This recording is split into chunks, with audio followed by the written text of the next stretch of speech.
बिस्मिल्लाहिर्रहमानिर्रहीम। अस्सलाम वालेकुम। आज हम बनाएंगे चिकन कढ़ाई और बहुत ही सिंपल तरीके के साथ। ये लौंग, सफ़ेद ज़ीरा और दालचीनी का टुकड़ा और काली इलायची ये शामिल किए और उसमें हमने डाल दिए प्याज। साथ साथ ये मसाले भी भुन जाएंगे और प्याज भी फ्राई हो जाएंगे। प्याज को ज़्यादा गोल्डन नहीं करना, बस इनको फ्राई करना है। जब अच्छे से फ्राई हो जाएंगे ना, तो उसमें लहसुन और अदरक का पेस्ट शामिल करेंगे और लहसुन और अदरक का फ्रेश कुटा हुआ पेस्ट शामिल करेंगे। इसको भी फ्राई कर लेंगे। ये इस तरीके से जब फ्राई हो जाए तो इसमें हम डाल देंगे टमाटरों का पेस्ट।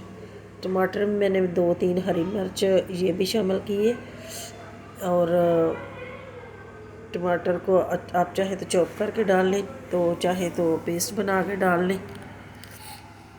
तो इसको हम भूनेंगे। सूखे मसाले जाते हैं नमक, हल्दी, लाल मिर्च पाउडर और धनिया पाउडर। इसको भी हम भून लेंगे। मसाला जितना अच्छे से भूनेंगे ना, टमाटर कच्चे ना रह जाए, अच्छे से मसाला भूनना है। ये देखें मसाला हमारा कितना अच्छे से भुन चुका है, तेल ऊपर आ चुका है। तो अब इसमें डाल देंगे हम चिकन।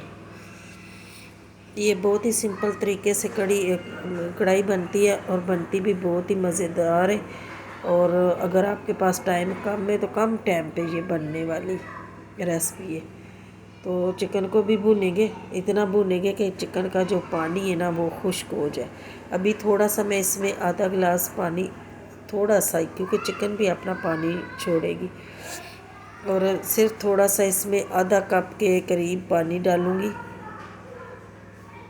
तो इसके ऊपर ढक्कन लगा दूँगी ताकि ये चिकन हमारी है ना जो अंदर से भी गल जाए। हल्की आंच पे मैंने 5-10 मिनट के लिए रखा है। तो ये देखें चिकन ने भी अपना पानी छोड़ दिया और चिकन हमारी गल भी गई है। अब इसमें एक अदद शिमला मिर्च है ना, वो उसके थोड़े से मोटे मोटे ना स्लाइस काट के वो डाल देंगे। इसका भी फ्लेवर कढ़ाई में बहुत अच्छा आता है।